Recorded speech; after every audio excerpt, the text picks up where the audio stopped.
महाराज जी, मैं ब्रह्म मुहूर्त में उठकर श्री जी को दही आदि से स्नान करवाती हूँ। उनको भोग में ज्यादातर फल एवं ड्राई फ्रूट्स का प्रयोग करती हूँ। मैं तेल चिकनाई की चीजों का भोग ज्यादा नहीं लगाती। मुझे डर लगता है कहीं श्री जी के चेहरे पर कील मुहासे निकल गए तो श्री कृष्ण जी उनके चिढ़ाएंगे, तुम्हारे कील मुहासे क्यों आ गए। महाराज जी, मैं इसका उनको आंवला और अनार का भोग लगाती हूँ जिससे उनके बाल और कोमल चेहरा चमकता रहे। महाराज जी, मैंने उनके पास टेलीफोन भी रखा है जिससे वो अपने प्रियजनों के हालचाल पता ले सके। बढ़िया है, बढ़िया है। अपने भाव में मगन रहना चाहिए। प्रेमी जनों का एक अलग देश होता है, प्रेमी जनों के अलग भाव होते हैं। आप अपने प्रभु से ऐसे ही प्यार करें जैसे कर रही हैं। तो जैसे हमारे भाव प्रभु के प्रति होते हैं ना, मान लो प्रिय भाव ही तो है ना, ये खवाएंगे तो अब वो उसको उसका ना भाव नहीं है। प्रियता में ये हम भूल जाते हैं कि हमारे वो प्रभु हैं। ये प्रियता का स्वरूप होता है, अपने जैसे लगने लगते हैं। अच्छी बात है, ऐसा करो। बकाया हम आगे की बात में बता देते हैं कि भगवान और प्रियाजू का जो स्वरूप है सच्चिदानंद बपू है। सच्चिदानंद रूपाय आता है ना श्लोक में, विश्वोत्पत्त्यादि हेतवे तापत्रय विनाशाय श्री कृष्णाय वयम नमः। सांद्रानंद घन प्रेम मूर्ति किशोरी। तो सच्चिदानंद में मुहासे नहीं होती। सच्चिदानंद में हड्डी खून मांस त्वचा ये मज्जा ये नहीं होती। सच्चिदानंद एक अलग है। भगवान का निर्विकार चिदानंद में, चिदानंद में देह तुम्हारी विगत विकार जान अधिकारी। भगवान के शरीर में रक्त चमड़ा खील मुहासे वाली गुंजाइश ही नहीं है। भगवान को जो भोग लगाया था तो मलमूत्र नहीं बनता चिदानंद में। अब क्या है कि भाव है। एक हमारे भक्त थे तो उन्होंने एक कमरा और लेटरिन बाथरूम प्रभु के लिए रखा था। हम उनको सपोर्ट किया, जैसे बच्चा कह रहा ना, भाव है, बढ़िया है। उन्होंने एक सैया लगा रखी थी कि छोटा सा मंदिर, इस सैया में प्रिया प्रीतम सोते हैं और प्रातः काल टूथपेस्ट मंजन सब नया बाथरूम रोज साफ करना, इसमें प्रिया प्रीतम जाते हैं और शौच स्नान होता है। ऐसा ऐसा ऐसा जब बताया, हमने कहा ये बात किसी से मत कहना, क्योंकि उनके भाव में ठेस ना पहुंचा दे।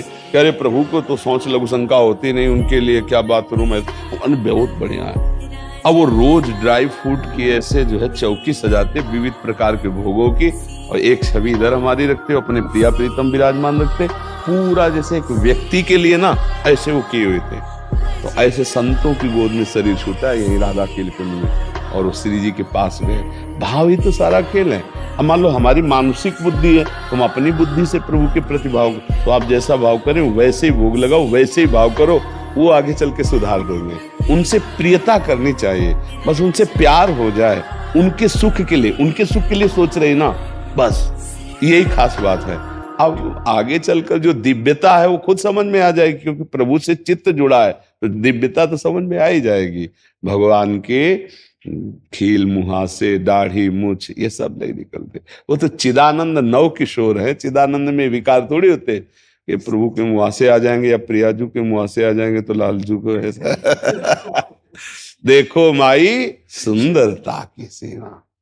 अच्छा, ऐसा लग रहा है कि महाप्रभु सुंदरता वर्णन करना चाहते हैं श्री जी की, पर आगे की पंक्ति में कहते जो को कोटि कलप लग जीवे। वर्णन तो करना चाहते, देखो माई सुंदरता की सीमा, ब्रजनो तरुणी कदम्ब नागरी निरखी करत अधग्रीवा। ऐसी सुंदर श्री जी हैं। फिर आगे लगता है कि अब रूप का वर्णन करेंगे, तो कह रहे हैं जो को कोटि कलप लगी जीवे रसना कोटिक पावे तो रुचिर बदनार बिंद की शोभा कहतना। अरे श्री जी देवता में खील मुहासे नहीं होते, जबकि वो माया जनित शरीर है देवताओं का।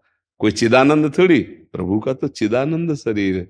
एक देवता उतर आवे तो मोहित हो जाओगे, इतना सुंदर है देवता, गंधर्व अप्सराएं देवलोक के, और ये सब भगवान की माया से रचित है।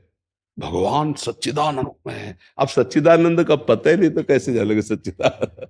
इसलिए बढ़िया है, आप अपने भाव में मगन रहो बिल्कुल। अब आपके ठाकुर जी आप जैसे ही हैं, आप जैसा भाव करो, ये था माम प्रपद्यन्ते तास्तते भजाम में। हम भगवान को जैसे भजे वैसे ही भगवान भाव से उसको सुख प्रदान करते हैं जी। हाँ, सबसे प्रार्थना है अपनी तरफ से, कोई नशा मत कीजिए, मांस आदि मत खाइए। पराई माता बहनों की तरफ जो व्यभिचार दृष्टि चल रही ये बहुत गंदी बात है। तुम्हारे पुण्य नष्ट हो जाएंगे, तुम्हारी बुद्धि भ्रष्ट हो जाएगी, तुम्हारे ऐसी समस्याओं में फंस जाओगे कि जीवन व्यर्थ लगने लगेगा। हमारे शब्द नोट कर लेना, तुम्हारा जीवन व्यर्थ हो जाएगा अगर व्यभिचार दोष से युक्त हो गए। तो इसलिए ये 3 बातें, इनको छोड़ दो और जितना बने नाम जप करो। और जिसके घर में बूढ़े माता पिता हों उन्हें भगवान मानकर सेवा करो, चाहे जैसे वो गाली बकते हो। ये हमारी प्रार्थना है सबसे। अपने बड़े बुजुर्गों का यदि अपमान किया तो फिर चाहे जिस मंदिर में जाओ वहां तुम्हारा कल्याण होने वाला नहीं। ये हम आपको आंतरिक बात कहते हो। हर एकांतिक में हम ये कहना चाहते हैं कि अपने बड़े बूढ़ों को भगवान के समान पूजो। उनकी बुद्धि उस समय आपके प्रतिकूल हो सकती है, लेकिन आपको उनके प्रतिकूल नहीं होना। जैसे हम बच्चे थे तो अपनी माँ की गोद में हक देते थे, अगर आज वो बूढ़े हैं चारपाई में हक देते हैं तो मेरा कर्तव्य बनता है उनकी सफाई करें, उनके कपड़े धोएं। ऐसा नहीं कि उनको मारें पीटें, घर से निकाल दें। ऐसा व्यवहार जो आज हमारी समाज में होने लगा है, इसलिए हम हर एकांतिक में प्रार्थना करते हैं और ये बात हर एकांतिक में डाली जाए, जिससे हमारे नौजवान, हमारे भाई लोग समझें कि मंदिर जाना उतनी खास बात नहीं है जितना माँ के चरणों को में दुलार मिला है उनकी सेवा करना है।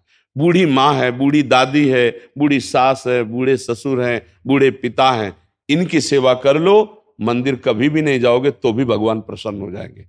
बोले प्रमाण दो, जैसे होता है ना प्रमाण दो। तो देखो पुंडरीक जी ने अपने माता पिता की सेवा की, तो आज जो विट्ठल भगवान महाराष्ट्र में ना, वो आके दर्शन दिए थे केवल माता पिता की सेवा के प्रभाव से। आज माता पिता वयोवृद्धों का अपमान हो रहा है, इसलिए हमारी प्रार्थना है आप सब लोगों से, नशा मत करो, मांस मत खाओ, व्यभिचार मत करो, बड़े बूढ़ों की खूब सेवा करो।